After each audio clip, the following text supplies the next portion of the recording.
Gruesome Magazine. Hello, once again, I'm your host, Doc Rodden, and this is Gruesome Magazine, where we review the very latest in streaming and video on-demand horror movies. Each week, my co-host Jeff Mohr, Crystal Cleveland, Dave Dreher, Christopher Tree Mohr, and I will take a look at various spooky, scary, and gory genre offerings. Tonight, we're reviewing The Twin, playing on Shudder. Oh boy. Joining me this week is my co-host, Jeff Mohr. Jeff, how you doing, sir? My name is Larry, and this is my other brother, Larry. You Larry? All right. Some people think we're twins. Yes.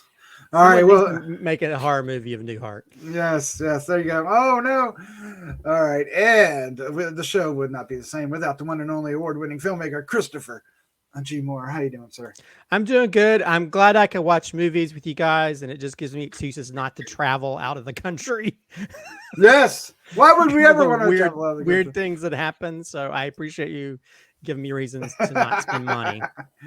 Oh, me. So behind the scenes, we watch 2 films a week for Gruesome Magazine. We review them, and every once in a while, they end up with themes unexpectedly, sometimes not. But this one was unexpected, and it had more themes than one. One of the theme that Christopher G. Mohr just mentioned, but I digress. What we're going to do tonight is we're going to give our first impression of The Twin, and that will be spoiler-free. And after that, we will get into a discussion, which we will get into spoilers, and then we'll wrap things up with our final thoughts, our score, 1 to 5, and our favorite scenes. And of course, we hope you enjoy not only this review, but many others that we have on the site. So please check them out and hit the subscribe button, hit the like button, share with a friend. It'll do wonders for us. And of course, above all, leave a comment. We'd love to hear what your thoughts are. All right, let's take a look at the CAD, shall we? The Twin. Yes. Available in theaters and streaming on Shudder beginning May 6th, 2022. It's a day and date for them. Directed by Taneli and Mustonen and written by him and Aleksi Hyvärinen. Hyvärinen? Yes, thank you. The cast includes Teresa Palmer, Stephen Cree, and Barbara Marten. And the synopsis: a mother who needs to confront the unbearable truth about her surviving a twin son. Evil only a mother could love. Yes. All right, let's dive into our first thoughts. Christopher G. Mohr, you're up first, sir. What is your first impressions of The Twin? Well, just make sure you watch a comedy after you watch this film. It's very dour and sad, and because it deals the beginning of it, you find that they've lost a child. Not a spoiler, by the way. It's not a spoiler. It happens in the very beginning. So, and that's the whole reason for why they move out to this place where they're the twin of the child they lost. I think the movie's shot well, and it definitely goes into like a folk horror type theme at some point. So it's almost like it feels like an Irish version of Midsommar or something. It kind of does, yeah. It kind of goes into that direction, and it gets very interesting. And there's even like an old guy in the what was it? I think I wrote it down. There's an old guy. It's Finnish. Yeah, is it finished? Yeah, I don't know. I didn't. I don't think they even explained. But there's like an old guy in the. I felt like he looks like he could play Laurence Olivier. No, nice. A movie about it. I was like, did Laurence Olivier come back from the dead? Is that the twist of this movie? But luckily, sadly, it was not. I think the problem with this movie is there were so many opportunities to create more scares and show more, and it showed less. And then there's a moment that kind of unravels everything that just makes it, why am I watching this? And it almost like, it's like somebody you have this beautiful balloon that you've drawn all these great pictures on, and somebody just hits it with a pin and it just goes to nothing. And it loses all the air, all the momentum, all the stuff that was more interesting, and goes down a road that I didn't really care about. And so it kind of ends on a very sort of stupid note. So I think for me, that's the most frustrating element, because there was elements of like the folk horror aspect, like, oh, this is cool. This is kind of cool. I'm wondering where this is going. Even though I think the mother character is so annoying throughout the whole movie. And then there's elements that, like, it felt like screenwriting choices. Like the father's like, I'm a writer and I'm going to use a typewriter and I'm going to listen to old timey music. And I was like, it felt like more of a choice, like than, anyway, I don't know. I think it's shot well, and there were opportunities to tell a better story, but I think in their sort of their M. Night way, they just took it and put a twist on it that did not work, and basically just crapped all over the cool stuff that they could have went more into, and then they also kind of pulled their punches with some of that stuff. There's like one scene I thought something was going to show up, and it was, you just hear them making noise in the bathroom. It's like, show me more. I don't know. It felt like it was kind of a shame to. There's moments where like they delve into the horror, but then they cut away when they could just really go for the gut punch of showing more. So I don't know. This film had a lot of opportunities and did not capitalize on them at all. Here. All right, Jeff Mohr, sir. What was your first impression of The Twin? Well, I think it's similar to a certain extent. So just flat out going into it, it's just like, I'm just sick of twin movies. It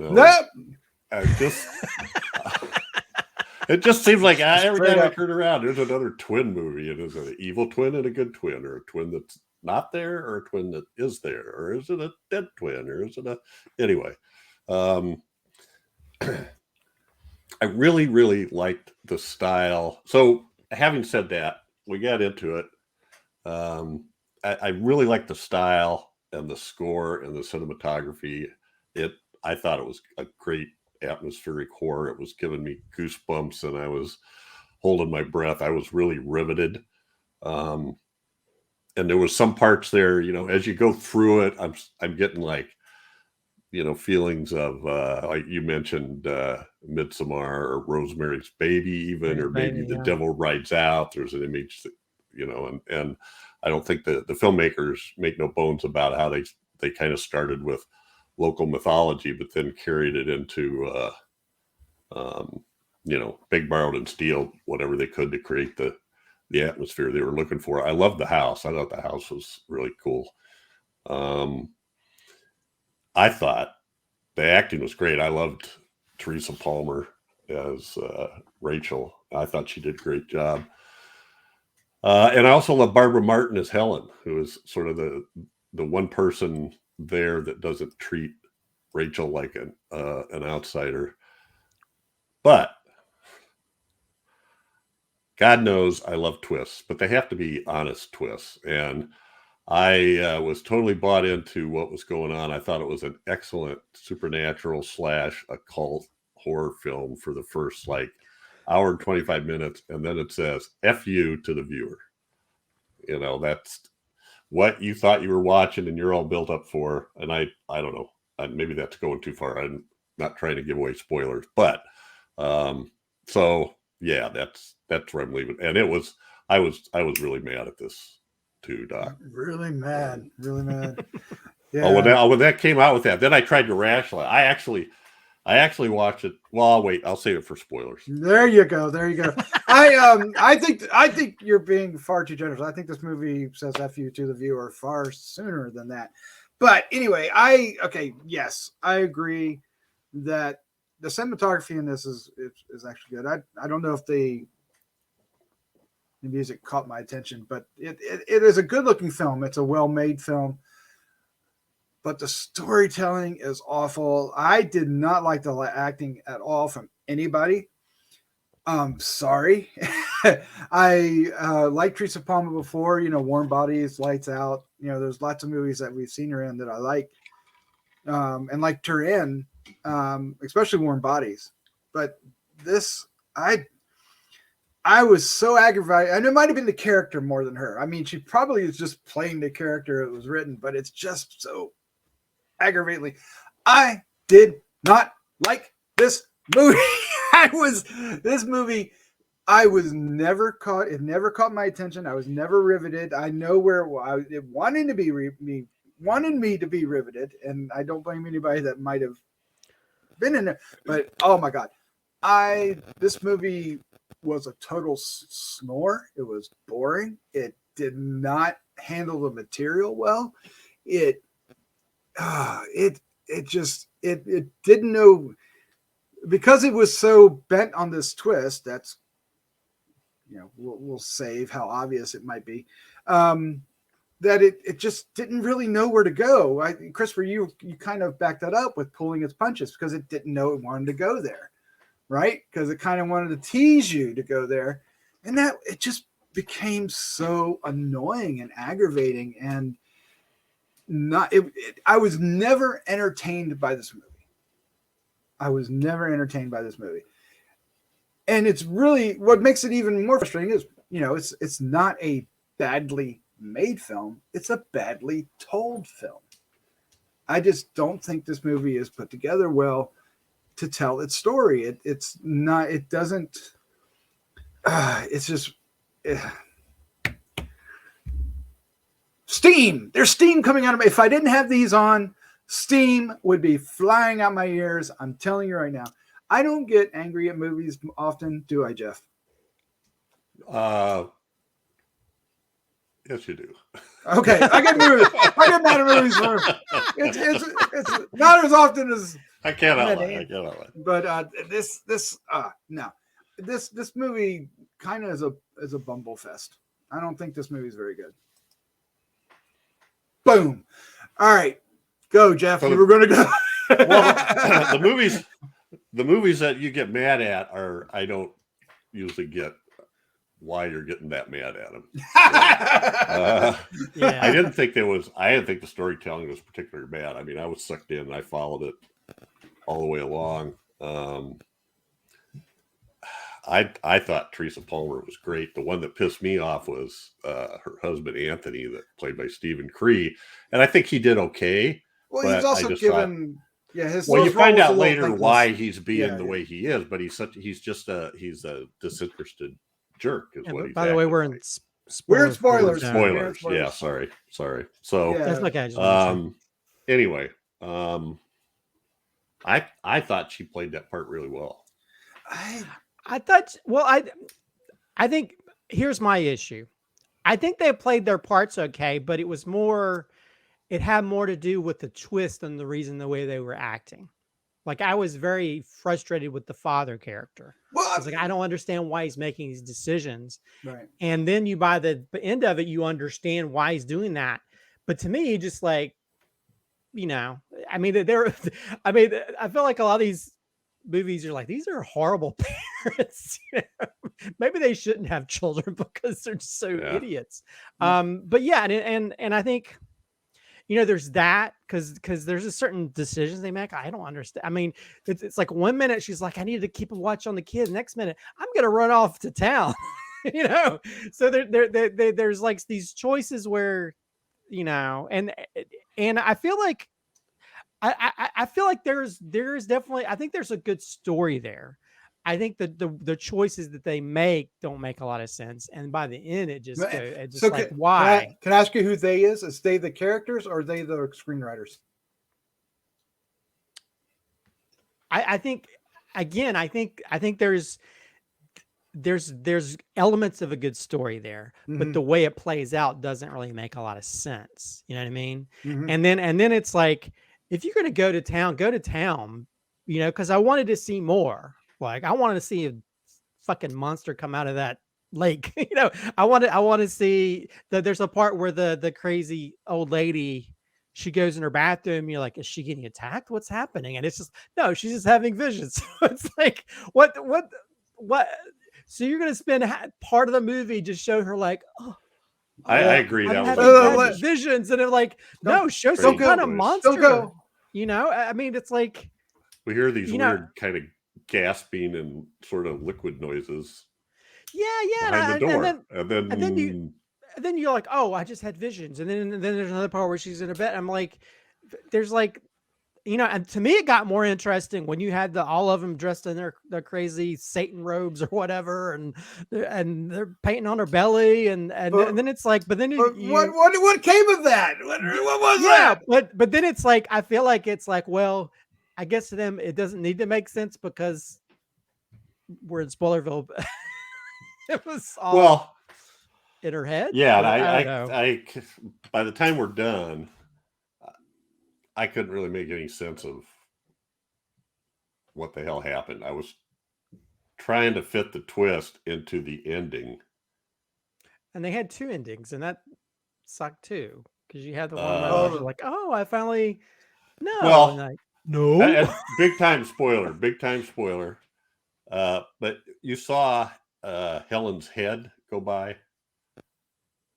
Yeah. In that one sort of Yeah. surreal scene, like her head was cut off on the table or something. Oh, yes. On the table. Gotcha. Yeah. All right. Well, at the end of the movie, when they flash back to Finland and show those people standing in the doorway of the building where Anthony died, you see her standing. She's behind them, you know, like across the street on the sidewalk, standing there. I mean, you could tell it's her because of her scarf and her hat and stuff. I didn't even notice that. I didn't either. So I'm going to say so when I say I like the score, it's not so much music. It's that kind of score where you know, there's like a low buzzing, and it's not really music, but it creates an atmosphere and a feeling in me. I mean, a lot of people do that now, but I don't think it's easy to do without being obtrusive about it. You know, I thought it was well done. So it was subtle and it created the atmosphere. But I watched this twice, Doc, because I was so pissed off. Why? I was so pissed off at the twist. I decided to give it a second chance. I don't think I've ever been that pissed where I wanted to watch it again. Well, I do it just because, like in twists, I like to see. So how are they foreshadowing this? You know, and it's there, but it's not. You know, I guess if you want, because when you go into a movie like this, people have seen as many of these movies as we have. You automatically are thinking, okay, what are they showing me that isn't the way they're making it seem? And the scenes with her and her husband and the kid, I just thought were dishonest. You know, disingenuous. Yeah, definitely. Yeah. Well, and dishonest. Although I will say, I don't know about you guys. I laughed. There's that creepy picture of the twin, and all it is the twin with like his goofy haircut. Hanging on, yeah. There's that one scene at the end where you see them, and he's got this really bad. It looks like a bad wig or something. I kind of laughed. I was like, that was probably the most enjoyable moment, was seeing the kid wearing this goofy, because that picture that they had, I was like, that looked like of his Photoshop head on a body. It didn't look like a real picture. And I hate that. I hate seeing that movies in general. But that made me just kind of laugh, because it was like, ooh, let's make this picture make this kid look as creepy as possible. Yeah. Well, I also hate there's this huge exposition scene in the woods that it was just like, wow. It just seemed like it deflated the entire movie when it was supposed to be ramping the movie up. And to me, it was just like, I mean, it was the way they structured the story, it needed to be there, and that was what happened. But it was just, that's my problem with it. I don't think this is a well-told, well-structured story. I think the ideas and the concepts and what they're trying to go about are interesting, but I just don't think this one's put together well, because it just defeats itself. It doesn't hold any atmosphere. It doesn't really. It's not visual in a way that gives you any of the right kind of clues. It's really kind of, I don't know. To me, it kind of spits in the face of the audience. I really dislike this movie. So for me, there's a lot of stuff in this movie that are maybe horror triggers for me, things that scare the shit out of me. So, the kinds of things like Omen or Rosemary's Baby or whatever, where there's people, that are the view they were showing, the filmmakers were showing of the people in this spot in northeastern Finland that was supposed to be this out of the way pagan place. That kind of stuff gets to me, so that's set me on edge right off the bat, because I'm just going, why would they act that way? What's going on here? And to me, it didn't really commit to it, though, right? It felt, I don't know. I really disliked it because I didn't find that they. I don't know. It the kid's throat and through the circle. Well, they didn't show it though. But yeah, did they? Well, he went across its neck with a knife, and then there was blood dripping down the bib. They didn't show like a gaping wound in his neck. But. Yeah, I mean, this movie bored me so much, though. I was just like, I wasn't. Do something. I wasn't bored by it. I was just more. I guess again, I saw the opportunities. And there was those little breadcrumbs of like, oh, I kind of want to see where this is going, but it's not really going in the right way. So I think there were still intriguing elements, but then it's like, like you guys I was like, when they dropped that twist, I'm like, I'm waiting for the payoff. wasted my time. You wait for the payoff, and then they pull the rug out from under you. Like, I hate when movies do that. I'm more interested in like just unusual things that happen throughout the story. And you don't necessarily have to have that. Because to me, the more interesting thing was just the horror elements. Because I like, Jeff, I'm the same way. It's like, I get kind of creeped out by like, this doc. I don't really like satanic type stuff or whatever. Yeah. So I was like, ooh, I don't know, and there's creepy moments. Like if you just went to your house and all these people in your house, I was like, there was moments and, but I don't think they see. To me, they didn't establish that group really well. They did. They didn't. They were at a distance. They were at a distance. They weren't really integral. Other than the crazy lady, she was the only person. But even then, when the doctor, when she tells her story, it's like that doesn't make a lot of sense. Okay. But they didn't really establish her disconnect enough. Right. The swing is like the only time they really get into like she doesn't want to be a part of it, but they needed to me, she didn't feel like she was out of place as much as she should have been. Yeah. Although I will say, because it was her husband's lineage, just if everybody knows him. Well, again, the missed opportunities. That scene where the lady goes in there, it's like, this is disgusting. And I was like, I know that is the kid like a demon or something? You're sick. And I was like, ooh, let's see what this kid looks like. And yeah. And I was like, oh. There's moments like that. It's like, I guess that's why me and Jeff are probably more like, okay, this is intriguing. I want to see where this goes. But then when they don't deliver, it's like, it's like getting. So if they had just shown her carrying around some kind of like, if it was the dead body, like a skeleton baby or something, yeah, that would have worked. But she wouldn't. I don't buy that she would have had that reaction to just what she saw, because I don't. She would have been. She would have been more like, "Oh, honey," she was more of a supportive character, and to have her switch like that, it needed to be something really violent. But then right after that is when we have the scene, and I guess I'm making a case for the for telling the twist or what, how much of this is real and how much of this is not. But shortly after that, she goes to leave and all the people are there and she gets freaked out and tries to pull a gun out. Helen. I mean, that was like, and then we see the head go by, whatever the deal was with that. But so apparently, I don't even know how much that's real though. What did yeah, it, right, what did it mean? right. But what did it mean? The other, it's just a. And I think that's I think the sad thing is, like, as much as I like the elements and see the opportunities, I also see the manipulation and storytelling for them to deliver the little twist or whatever, or at least to fake you out until you get to that. And to me, that's just bad, like bad storytelling, so there is that element, but there's a little, again, there's breadcrumbs of stuff that are like, oh, this is so interesting. I really wish they delivered on that. This film would have been a much better film if they'd actually delivered on those promises. I challenge horror filmmakers to make a damn horror film. So, and I'm with you, Chris, because it's not with me.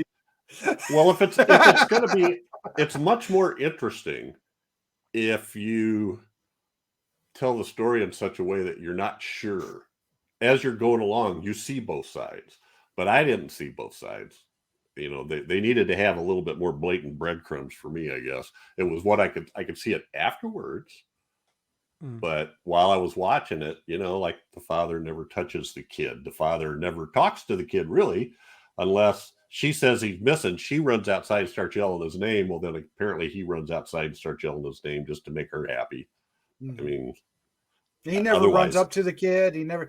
I mean, it's and she's begging for him to do something, and he's like, "Okay, I'll go." It was, to me, it was like broad strokes. And when the kid says, right? "Me and Daddy are going to dig the well today" or something, and the dad doesn't say anything, but you don't catch that when you're watching it. It just seems like, "Hey, and we're making breakfast. I got pancakes." Come on, it sort of flows. Audience is too savvy for this kind of. Well, I think Sixth Sense is a much better version of that, but you could sort of see they're trying to do that, and it doesn't gel as much as M. Night's masterpiece in regards to that. Yeah. All right. Well, I'm gonna get livid here if we don't get wrapped this up. So let's go ahead.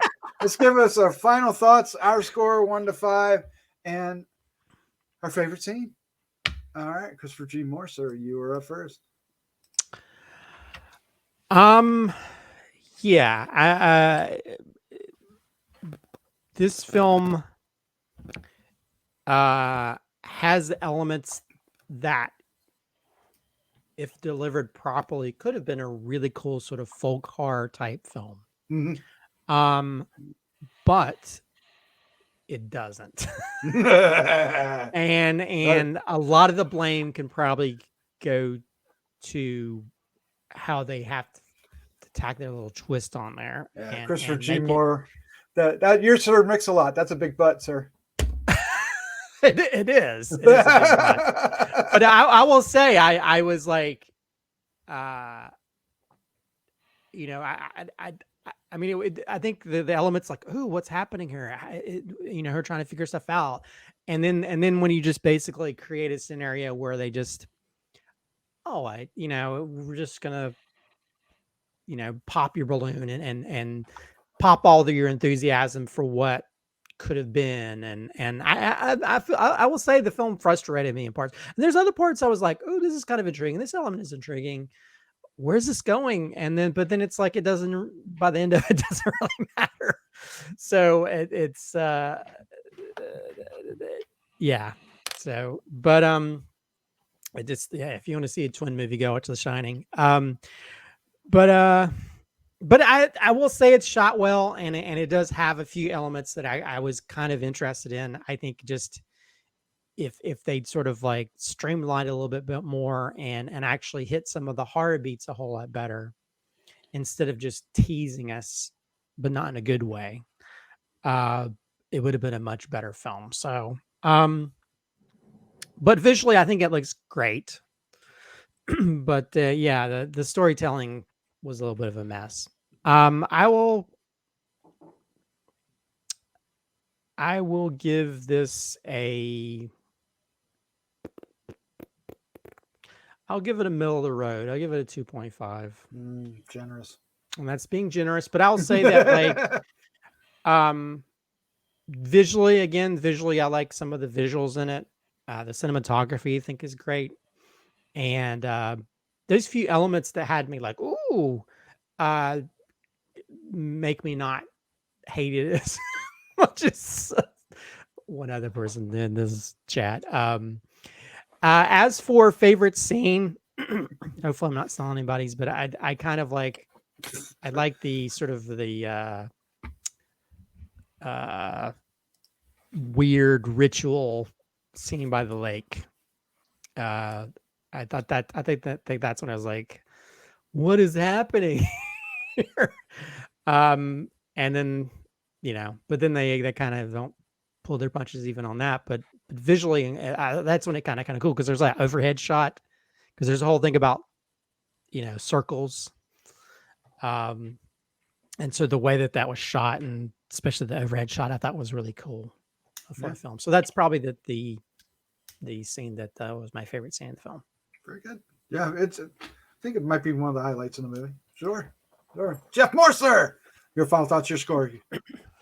Well, for me, this was almost a great film. At one point, I was like, boy, I hope they can pull this off, because it's, from my point of view, it was sort of very slowly ramping up, and it was going to take a big finish to cap it off, and instead they pulled the rug out from under me. So the ending was just infuriating. It just infuriated me. The favorite scene, and this might be what Chris was picking, but I'm going to say it in a different way. Works for me. What I would call the sacrifice ceremony, which is, and there's a way you could wrap your head around all this stuff and make it come out to what they ended up with at the end. But if you trip and fall off the cliff partway there, fall through the trap doors and stuff, I'm giving this a 2. I mean, I'm watching this and I'm thinking, wow, this might be a 4, and it just pissed me off so much. I hate to dump on the actors and I'm not dumping on the actors and the cinematography and the feel and the style. I'm just so ticked off at that ending. If you're gonna do a twist like that, it's got to be a big one. It wasn't earned. Yeah. Would you agree with that? No. I would. Yeah. So I think you said this movie had tension, Jeff, and I appreciate that, and I don't mean to, but to me, it had about as much tension as a birthday cake that was never lit. It just sitting there. I really dislike this movie. I like cake. Well, cake's good, but if you never really celebrate, what the hell is a cake for, right? You just it's not cake. It's not cake. Is it cake? It's not cake. I don't know if it was cake. No, I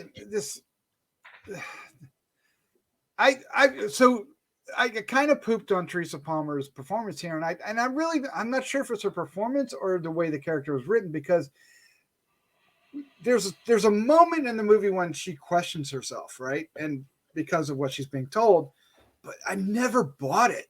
Is visually it was there, and the words were telling me it was there, but her emotions and her acting never really bought that she was struggling at any point with her point of view. It was visual, but never through the face, never through the character. I never bought it, and I never really, I never bought the scenery. Like where they were gave us a couple interesting scenes, maybe, but it ended up not being integral to the story really at all. It didn't, if it was, just like it could have taken place anywhere, and it's, you could have come up with a very same movie almost. I don't know. I wasn't happy with the twist and then the final thing just was like, okay, this poor salt in the wound. That's lame. Just send her to a psych ward and just be satisfied with that. And then there was like a shot in New York that's like, why that? Why then? what does that help? But whatever. So this movie, I'm okay. Apologies to everybody involved with the movie, but this is high on my list for worst of the year. 1.5. I dislike this movie. It really rubbed me the wrong way. But yes, I will concede the cinematography is actually really gorgeous. The locations are nice. The where they shot, for as much as I poo-pooed on the Finland part of it, is that what you say is Finland? The locations actually ended up being really interesting and nice, and the house and everything like that. And technically the direction's really strong as far as shots and setting things up, but I don't think it pulled anything out of the actors. I don't think it got what it needed out of the cast. So I'll shut up because all I'm going to do is get angry. Yeah. My favorite scene. My favorite scene. Let me get my favorite scene real quick. Is there's a shot when the boy, so they set some things up really good. This is the best thing I like. This, and then they kind of throw it away. There's this mythology about these handprints on the rocks, right? And there's this thing about he gets his wish, right? His wishes come true, and she gives him a second bed. She gives Elliot a bed for Nathan, who was supposedly died in a wreck or did die in a wreck, and in the middle of the night he gets up and he goes over to the other bed. Why that scene is my favorite scene is just because that visually said so much more than many of the other scenes that were trying to shock us. It was like this, what that kid was and what he was doing. It was maybe almost to a point where it gave things away, but I like that concept. I like the concept that, we need to see more duality of this kid, Elliot. And I think the mirror scene supports that as well. I was kind of a toss-up between the two, that and the mirror scene. But I really like the visual of him, as simple as going from one bed to another. Go figure. It was effective, too, I thought, when he stood up and walked over and shut the door. Yeah, real quietly. Watching him play.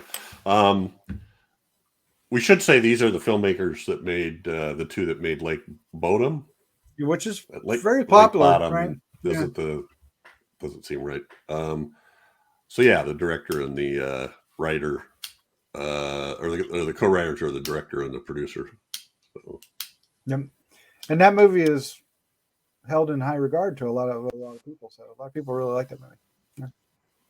I haven't seen it. I'll confess, I haven't seen that movie. I don't think I've seen it either. All right. Well, there you go. I've seen it. Have you? You're not going to say anything? All right. That's fine. You don't have to. All right. So that is our review of The Twin. It is day and date in theaters and on Shudder on May the 6th. So check it out. And, let me know how wrong I am down below. I will read it. Don't listen to us. Yeah. It's definitely worth. It's on Shudder. Sit down. You have Shudder. If you're watching this, you have Shudder. Check it out. Let us know what you think. Agree or disagree. All right, guys. Woo! That was fun. Thank you so much, Christopher and Jeff, for joining me and putting up with my honoriness tonight. No problem. Or maybe we were here all along. No. It's good to see you, Doc. Yeah. All right. With I don't know if this is my dream, your dream, or Chris's dream, or how much of this really happened. Or is it a nightmare? We should get out of here. Let's say goodnight. Good night. Good night.